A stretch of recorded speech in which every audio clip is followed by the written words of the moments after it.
আজিৰ এই ভিডিঅ'টোত উৎপাদক আৰু গুণিতকৰ ওপৰত কেইটামান ইজি কুৱেশ্যন তোমালোকৰ বাবে লৈ আহিছো। ভিডিঅ'টো মনোযোগেৰে একেলগে চাই থাকা। বিভিন্ন ধৰণৰ কম্পিটিটিভ এক্সামৰ কাৰণে এই কুৱেশ্যন কেইটা বহুত বেছি ইম্পৰ্টেন্ট হয়, ঠিক আছে। আৰু আৰম্ভণিতে কৈ লৈছো একেবাৰে ইজি কুৱেশ্যন, ঠিক আছে। গতিকে চাই যোৱা। ফাৰ্ষ্ট কুৱেশ্যনটো কি আছিল? 3 ৰ প্ৰথম 5টা গুণিতকৰ যোগফল কিমান? 3 ৰ প্ৰথম 5টা গুণিতকৰ যোগফল সুধিছে। অপচন এ আছিল 45, অপচন বি 40, অপচন সি 35 আৰু অপচন নম্বৰ ডি দিয়া আছিল 30। কুৱেশ্যনটো একেবাৰে ইজি হয়। আমাক কি কৰিছিল? 3 ৰ প্ৰথম 5টা গুণিতকৰ যোগফলটো উলিয়াবলৈ দিছিল। এতিয়া গুণিতক মানে কি হয় সেয়া জানিব লাগিব। গুণিতক মানে হৈছে পূৰণফল, অৰ্থাৎ 3 ৰ যিটো ভাগ আছে এইটো মাতি আমি ইয়াৰে আনসাৰটো উলিয়াব পাৰো। যেনে আমাক কি কৈছিল? 3 ৰ প্ৰথম 5টা গুণিতক, প্ৰথম 5টা বুলি যিহেতু কৈছে আমি কি কৰিব লাগিব? আমি 3 ৰ পূৰণফলৰ যিটো ভাগ আছে এইটো মাতিব লাগিব। মাতিলে 3 গুণ কিমান পাও? 3। যেহেতু আমাক যোগফল সুধিছে হয়নে? যোগফল সুধিলে আমি যোগ চিন দিব লাগিব। 3 দুগুণ কিমান হয়? 3 দুগুণ হৈছে 6, 3 3 গুণ 9, 3 4 গুণ 12, 3 5 গুণ হৈ গ'ল 15, ঠিক আছে। 3 1 গুণ 3, 3 2 গুণ 6, 3 3 গুণ 9, 3 4 গুণ 12, 3 5 গুণ 15। অৰ্থাৎ আমি কি কৰিলো? 3 ৰ প্ৰথম 5টা গুণিতক আমি লিখিলো, ঠিক আছে। এতিয়া আমাক সুধিছিল ইয়াৰে যোগফলটো কিমান। গতিকে এইটো কিটা আমি যোগ কৰি দিলে ইয়াৰ আনসাৰটো পাই যাম। 3 এ 6 কিমান হ'ব? 9, 9 এ 9 কিমান হ'ব? 18, 18 লগত যদি 12 যোগ কৰো, 18 এ 12 কিমান হ'ব? 18 লগত 12 যোগ কৰিলে 30 হ'ব। 30 ৰ লগত তোমালোকে 15 যোগ কৰি চাবা। 30 ৰ লগত যদি 15 যোগ কৰা তেতিয়াহ'লে কিমান পাবা? 45 পাবা, ঠিক আছে। গতিকে 45 কোনটো অপচনত আছে চোৱা? অপচন নম্বৰ 8 আছে। গতিকে এই কুৱেশ্যনটিৰ অপচন নম্বৰ 8 হ'ব কাৰেক্ট আনসাৰ, ঠিক আছে। গতিকে তোমালোকে কি মনত ৰাখিব লাগিব? গুণিতক মানে কি হয় সেয়া তোমালোকে ধুনীয়াকৈ মনত ৰাখিব লাগিব, ঠিক আছে। আশা কৰিছো ধুনীয়াকৈ বুজি পালা। এতিয়া আন এটা কুৱেশ্যন চোৱা। 6 ৰ প্ৰথম 5টা গুণিতকৰ যোগফল কিমান? 6 ৰ প্ৰথম 5টা গুণিতকৰ যোগফল কি সুধিছিল আমাৰ কুৱেশ্যনটো? 6 ৰ প্ৰথম 5টা গুণিতকৰ যোগফল সুধিছে। অপচন এ আছিল 90, অপচন বি 100, অপচন নম্বৰ সি আছিল 80 আৰু অপচন নম্বৰ ডি আছিল 120। গতিকে তোমালোকে আগৰটোৰ নিচিনাকে ইয়াৰ প্ৰথম 5টা তোমালোকে গুণিতকৰ যোগফলটো উলিওৱা আৰু কোনটো অপচন কাৰেক্ট হ'ব তোমালোকে আমাক কমেন্ট সেকশনত জনোৱা। একেবাৰে ইজি কুৱেশ্যন হয়, ঠিক আছে। এতিয়া চাই যাবা। ফাৰ্স্টত আমাক কিমান আছিলে? 90 দিয়া আছিলে, ঠিক আছে। সেকেন্ড অপশনটো কি দিছিলে আমাক? সেকেন্ড অপশনটো দিছিলে 100, থাৰ্ড অপশনটো দিছিলে আমাক 80, ঠিক আছে। আৰু ফোৰ্থ অপশনটো দিছিলে আমাক 120। এটা যেহেতু 6 ৰ প্ৰথম 5টা গুণিতকৰ যোগফলটো উলিয়াব দিছে, অৰ্থাৎ 6 ৰ পূৰণফলৰ ভাগটো মাতি আমি ইয়াৰ আনসাৰটো উলিয়াব পাৰো, ঠিক আছে। চোৱা 6 1 গুণ 6, 6 2 গুণ 12, 6 3 গুণ 18, 6 4 গুণ 24, 6 5 গুণ 30, হয়নে? এই 6 12 18 24 আৰু 30 এই কেইটা হৈছে 6 ৰ প্ৰথম 5টা গুণিতক। আমাক এটা কি সুধিছিলে? যোগফল সুধিছিলে, সেইভাবে আমি ইয়াত যোগ চিন দিছো, ঠিক আছে। এতিয়া আমি যোগ কৰিম, তোমালোকে চাবা। প্ৰথমতে 6 ৰ লগত 12 যোগ কৰা, 12 6 কিমান হ'ব? 18 হ'ব। 18 ৰ লগত 18 যোগ কৰা, 18 কিমান হ'ব? 18 দুগুণ কিমান হয়? 37। গতিকে 12 6 কিমান হ'ল? 18, 18 18 হৈ গ'ল 37। 37 ৰ লগত 24 যোগ কৰা, 37 ৰ লগত 24 যদি যোগ কৰো তেতিয়াহ'লে কিমান পাম? আমি পাম 60। 60 ৰ লগত 30 যোগ কৰিলে কিমান পাম? 60 ৰ লগত তোমালোকে 30 যোগ কৰি চাবা। 60 ৰ লগত 30 যোগ কৰিলে আমি পাম 90, ঠিক আছে। গতিকে যেহেতু আমি চোৱা আমি 90 পালো, 90 কোনটো অপচনত আছে চোৱা? 90 আছে অপচন নম্বৰ 8। গতিকে এই কুৱেশ্যনটিৰ অপচন নম্বৰ 8 হ'ব কাৰেক্ট আনসাৰ। একেবাৰে ইজি কুৱেশ্যন হয়, ঠিক আছে। এতিয়া নেক্সট চাবা। ইয়াৰে সো আইটো পাৰ্ট 1 হয়, গতে পাৰ্ট 1 ত আমি ইজি কুৱেশ্যন তোমালোকৰ বাবে লৈ আহিছো। পাৰ্ট 2 ত ইয়াতকে অলপমান টান কুৱেশ্যন আমি আলোচনা কৰিম, ঠিক আছে। চাই যোৱা এতিয়া কুৱেশ্যন নম্বৰ এবাৰ 3 নম্বৰটো। তলত উল্লেখ কৰা কোনটো সংখ্যাৰ উৎপাদক 6? আমাক সুধিছে তলত উল্লেখ কৰা কোনটো সংখ্যাৰ উৎপাদক 6? অপচন চোৱা।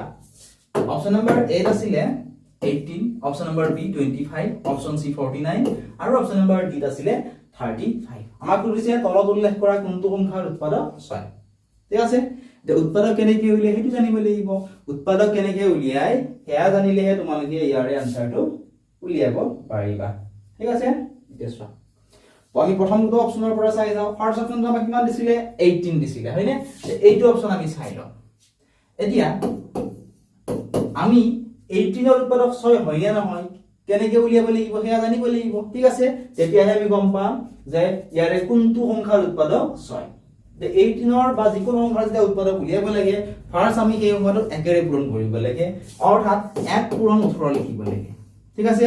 1 ৰ পিছত আমি পাও 2, 2 এৰে কোন আন কোনো সংখ্যাক পূৰণ কৰি এই 18 পাওনে আমি চাব লাগে আমি জানো 2 ৰ লগত যদি আমি 9 পূৰণ কৰিম তেতিয়া কিমান পাম 18 গতিকে 2 পূৰণ 9 2 9 গুণ হৈ গ'ল 18 2 ৰ পিছত আমি কিমান পাও 2 ৰ পিছত আমি পাও 3 3 ৰ লগত কিবা সংখ্যা পূৰণ কৰি 18 পাব পাৰো নে আৰু 3 ৰ লগত যদি আমি 6 পূৰণ কৰো তেতিয়া হলে 18 পাম ঠিক আছে 3 পূৰণ কি লিখিলো 6 নেক্সট ওয়ান 4 ৰ লগত কিবা সংখ্যা পূৰণ কৰি 18 পাম নেকি 4 ৰ লগত কোনো সংখ্যা পূৰণ কৰি আমি 18 নাপাও 5 ৰ লগত কিবা সংখ্যা পূৰণ কৰি 18 পাম নেকি নাপাও অৰ্থাৎ ইয়াতে আমি এইকেইটা পালো অৰ্থাৎ ইয়াতে যে পালো আমি 1 2 3 1 2 3 6 9 18 একেটা আমি পালো 1 2 3 6 9 18 এই যেটা পালো এই কেটা হৈছে এই 18 ৰ উৎপাদক ঠিক আছে আমাক কোৱেশ্চন কি কৰিছিল আমাক কৰিছিল যে তলত উল্লেখ কৰা কোনটো সংখ্যাৰ উৎপাদক 6 গতিকে 18 যদি আমি উৎপাদক উলিয়ালো 18 উৎপাদক আমি কি পালো 6 পালো গতিকে ইয়াৰ কাৰেক্ট আনসাৰ আমি অপচন নাম্বাৰ এ টোৱে দিব পাৰো 18 হ'ব ইয়াৰ কাৰেক্ট আনসাৰ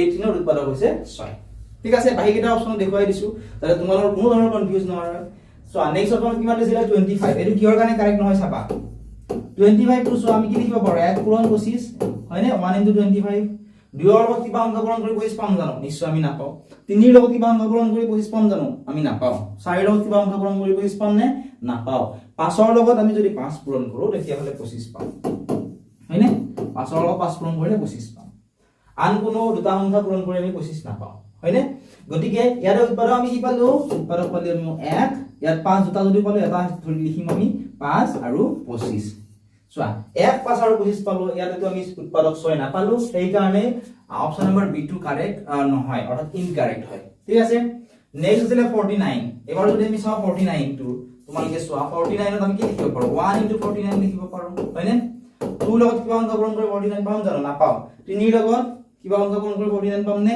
নাপাও 4 ৰ লগতো নাপাও 5 ৰ লগত কিবা অংক পূৰণ কৰি 49 পাম জানো নাপাও 6 ৰ লগত নাপাও 7 ৰ লগত আমি পাম 7 7 গুণ কিমান হয় 49 7 * 7 = 49 গতিকে ইয়াতে উৎপাদক আমি কি পালো উৎপাদক পালো আমি 1 7 49 ইয়াৰ সব উৎপাদক পাইছো নেকি ইয়াতে আমি পোৱা নাই গতিকে এইটো কি হ'ব ইনকাৰেক্ট হ'ল আগৰ যে বুজি পাইছা একেধৰণে 35 ৰ আমাৰ উৎপাদক উলিয়ালে 6 টো আমি নাপাও গতিকে এই কোৱেশ্চনৰ কাৰেক্ট আনসাৰ অপচন নাম্বাৰ এ টোৱে হ'ব আগৰ যে ধুনীয়াকৈ বুজি পাইছা এতিয়া চাবা ইয়াৰ নেক্সট কোৱেশ্চনটো আছিল এনে ধৰণৰ যে 18 ৰ আটাইকেইটা উৎপাদকৰ যোগফল সুধিছে কি সুধিছে 18 ৰ আটাইকেইটা উৎপাদকৰ যোগফল এতিয়া আটাইকেইটা উৎপাদকৰ আমি যোগফল উলিয়াব লাগিব মানকে চাইছো মনোযোগেৰে চাবা তেতিয়াহে তোমালোকে বুজি পাবা চোৱা 18 কি সুধিছে আটাইকেইটা উৎপাদকৰ যোগফল সুধিছে গতিকে আমি 18 কি কৰিব লাগিব এতিয়া উৎপাদক উলিয়াব লাগিব উৎপাদক উলিয়াৰ পিছত আমি সেইকেইটা ধুনীয়াকৈ যোগ কৰিব লাগিব ঠিক আছে এতিয়া তোমালোকে চেষ্টা কৰি যোৱা 18 কি সুধিছে আটাইকেইটা উৎপাদকৰ যোগফল দে চাবা আমি কি কৰিম 18 টো ইয়াতে লিখি লম ঠিক আছে সলিউশন বুলি লিখি ললো সলিউশন চোৱা একৰ লগত কি অংক পূৰণ কৰি 18 পাম একৰ লগত 18 পূৰণ কৰিলে আমি 18 পাম ঠিক আছে উৎপাদকৰ ওলোৱা এইটো নিয়ম হয় ঠিক আছে সৰুৰ পৰা ডাঙৰলৈকে পূৰণ কৰি চাব লাগে ঠিক আছে এইটো নিয়ম 2 ৰ লগত কিবা অংক পূৰণ কৰি 18 পাম নে পাম 2 ৰ লগত 9 পূৰণ কৰিলে আমি 18 পাম 3 ৰ লগত 6 পূৰণ কৰিলে আমি 18 পাম হয়নে 4 ৰ লগত কিবা অংক পূৰণ কৰি 18 পাম জানো নাপাও 5 ৰ লগত নাপাও 6 ৰ লগত পাম 6 3 গুণ কিমান হয় 18 কিন্তু 3 6 গুণ লিখিছো নহয় আৰু আমি আৰু দুবাৰ নিলিখো দুবাৰ লিখাৰ কোনো প্ৰয়োজন নাই লিখিলেও কথা নাই কাৰণ হিসাব কৰোতে আমি এবাৰে হিসাব কৰিব লাগিব ঠিক আছে নেক্সট গতিকে আমি নিলিখো নেক্সট চোৱা 7 ৰ লগত কিবা অংক পূৰণ কৰি 18 পাম জানো নাপাও 8 ৰ লগত নাপাও 9 ৰ লগত 9 দুগুণ 18 হয় কিন্তু 2 নম্বৰ লিখিছো গতিকে আমি আৰু ৰিপিট নকৰো ঠিক আছে অৰ্থাৎ এইকেইটা আমি ইয়াৰ উৎপাদক পালো এতিয়া চাবা ইয়াতে উৎপাদক কি পালো ইয়াতে লিখি লৈছো 1 যেটো আমাক কৈছিল উৎপাদক কেইটাৰ যোগফলটো সুধিছিলে গতিকে যোগ চিন দিবলি 1 2 3 6 9 18 ইয়াতে মই তোমালোকৰ এটা ডাউট ক্লিয়াৰ কৰি থওঁ যদি কেতিয়াবা ধৰা তোমালোকে ইয়াত 2 পূৰণ 9 আৰু 9 পূৰণ 2 লিখিলা দুবাৰ তোমালোকে 2 টো পালা বা 9 টো দুবাৰ পালা ঠিক আছে তেতিয়া তোমালোকে কাউন্ট কৰোতে আৰু হিসাব কৰোতে তোমালোকে এবাৰে কাউন্ট কৰিবা ঠিক আছে গণনা কৰোতে এবাৰে তোমালোকে ধৰিবা ঠিক আছে এটা একেৰা যোগ কৰিম চাবা 1 ৰ লগত 2 যোগ কৰিলে 1 2 হৈ গ'ল 3 3 ৰ লগত 3 যোগ কৰা 3 3 6 6 ৰ লগত 6 যোগ কৰিলে 12 12 ৰ লগত 9 যোগ কৰিলে 12 9 হৈ গ'ল 21 21 ৰ লগত যদি আমি 18 যোগ কৰো কিমান হ'ব 21 ৰ লগত প্ৰথমতে 8 যোগ কৰা 21 এ 8 কিমান হৈ গ'ল 29 29 ৰ লগত 10 যোগ কৰিলে 39 হৈ যাব ঠিক আছে 39 তোমালোকে যোগটো কৰি চাবা আৰু 39 ক'ত আছে অপচন নম্বৰ বি ত আছে গতিকে অপচন নম্বৰ বি হ'ব এই কোৱেশ্চনটিৰ কাৰেক্ট আনসাৰ এনে ধৰণে আমি ইয়াৰে আনসাৰ বিলাক উলিয়াবলৈ লাগিব ঠিক আছে পৰীক্ষাত এনেকুৱা ধৰণৰ কোৱেশ্চন তোমালোকৰ আহিব এতিয়া আমি ইয়াৰে নেক্সট কোৱেশ্চনটো আলোচনা কৰিম তোমালোকে চাই যোৱা কোৱেশ্চনটো কি আছিল চোৱা কোৱেশ্চনটো আছিল যে 24ৰ আটাইকেইটা উৎপাদকৰ যোগফল কিমান কি হৈছে 24ৰ আটাইকেইটা উৎপাদকৰ যোগফল সুধিছে তে চাবা 24ৰ আমি আটাইকেইটা উৎপাদকৰ যোগফল উলিয়াবলৈ চেষ্টা কৰিম চোৱা তোমালোকে আগৰটোৰ নিচিনাকৈ ধুনীয়াকৈ 24টো লিখি লোৱা আৰম্ভণি কিহেৰে কৰিব কৈছিলো তোমালোকক 1 এৰে কৰিবা ঠিক আছে 1 পূৰণ 24 চোৱা 1 into 24 নেক্সট চোৱা 2 লগত কি অংক পূৰণ কৰিলে 24 পাম আমি 2 লগত যদি আমি 12 ইনটু কৰো 2 লগত যদি 12 পূৰণ কৰি দিয়া হলে 24 পাম মানে 12 দুগুণ কিমান হয় 24 ওতে 2 into 12 নেক্সট 3 লগত কি অংক পূৰণ কৰিলে আমি 24 পাব পাৰো আমি 3 লগত যদি আমি 8 ইনটু কৰো অৰ্থাৎ 8 3 যা কিমান হয় 8 3 কিমান হয় 24 ঠিক আছে ওতে 3 into 8 লিখিব পাৰো নেক্সট আকৌ চোৱা 4 লগত কি অংক পূৰণ কৰি 24 পাব পাৰো 4 লগত যদি 6 পূৰণ কৰো 4 6 যা কিমান হয় 24 ঠিক আছে 4 into 6 4 6 যা 24 নেক্সট 5 ৰ লগত কিবা অংক পূৰণ কৰি 24 পাম জানো না পাও 6 ৰ লগত 6 4 গুণ 24 পাও হয়নে কিন্তু 4 into 6 লিখিছো নহয় ৰিপিট নকৰো আমি নেক্সট ওয়ান তাৰ পিছত আমি কি পালো চোৱা নেক্সট আমি পালো 7 ঠিক আছে 7 ৰ লগত কিবা অংক পূৰণ কৰি আমি 24 পাম জানো 7 ৰ লগত আন কোন অংক পূৰণ কৰি আমি 24 না পাও 7 ৰ পিছত কি পাও 8 পাও 8 into 3 কিমান হয় 24 কিন্তু 3 into 8 লিখিছো গতিকে আমি আৰু ৰিপিট নকৰো ঠিক আছে নেক্সট ওয়া 8 ৰ পিছত আমি 9 পাও 9 ৰ লগত কিবা অংক পূৰণ কৰি 24 পাম জানো নিশ্চয় আমি না পাও 10 ৰ লগত না পাও গতিকে এইকেইটাই হ'ব ইয়াৰে উৎপাদক গতিকে এইকেইটা আমি কি কৰিম গোটেইকেইটা আমি যোগ কৰি দিম যেনে চোৱা ইয়াতে আমি কিমান পালো 1 পালো 2 3 ঠিক আছে ইয়াৰে তোমালোকে যোগ চিন দি ল'ব পৰা যেটো আমাক যোগ কৰিব দিছিল 1 + 2 + 3 + 4 + 6 + 8 + 12 + 24 ঠিক আছে এতিয়া তোমালোকে চাবা এটা আমি প্লাস কৰিম 1 + 2 কিমান হয় 3 3 + 3 অৰ্থাৎ একৰ লগত যোগ কৰি 3 3 3 6 6 4 কিমান হ'ব 10 10 ৰ লগত 6 যোগ কৰি 10 6 16 16 ৰ লগত 8 যোগ কৰা 16 ইয়াতে 24 24 ৰ লগত 12 যোগ কৰা 24 ৰ লগত যদি আমি 12 যোগ কৰো তেতিয়া হলে কিমান হ'ব 24 এ 2 কিমান হৈ গল 24 এ 2 হৈ গল 26 26 ৰ লগত 37 37 ৰ লগত প্ৰথমতে 4 যোগ কৰা 37 এ 4 40 40 ৰ লগত 20 যোগ কৰিলে কিমান হ'ব 60 হ'ব ঠিক আছে ইয়াৰ আনসাৰটো আমি কিমান পাম ইয়াৰ আনসাৰটো আমি পাম 60 ঠিক আছে আহাৰ হৈছে তোমালোকে বুজি পাইছা যোগটো তোমালোক মই ইমান ধুনীয়াকৈ দাবা এটা এটা যোগ কৰি দেখাব নোৱাৰো তোমালোকে নিজে কৰি লবা আনসাৰটো আমি কিমান পালো 60 পালো অপচন আছে নে 60 আছে অপচন নম্বৰ সি আছে গতিকে অপচন নম্বৰ সি টু এই কোৱেশ্চনটিৰ কাৰেক্ট আনসাৰ হ'ব আশা কৰিছো ধুনীয়াকৈ বুজি পালা লগতে তোমালোক জনাব বিচাৰিছো যে নবোদয় এক্সামৰ অনলাইন ক্লাছ আমাৰ এপত হৈ আছে যিসকল ছাত্ৰ ছাত্ৰীয়ে অনলাইন ক্লাছ কৰিব বিচৰা তোমালোকে আমাৰ এপত গৈ অনলাইন ক্লাছ কৰিব পাৰিবা তাত তোমালোকৰ সম্পূৰ্ণ সিলেবাস কভাৰ কৰি দিয়া হ'ব আৰু অতি কম পইচাত গোটেইখিনি তোমালোকৰ কভাৰ কৰি দিয়া হ'ব ঠিক আছে তোমালোকক মাত্ৰ 2000 তোমালোকৰ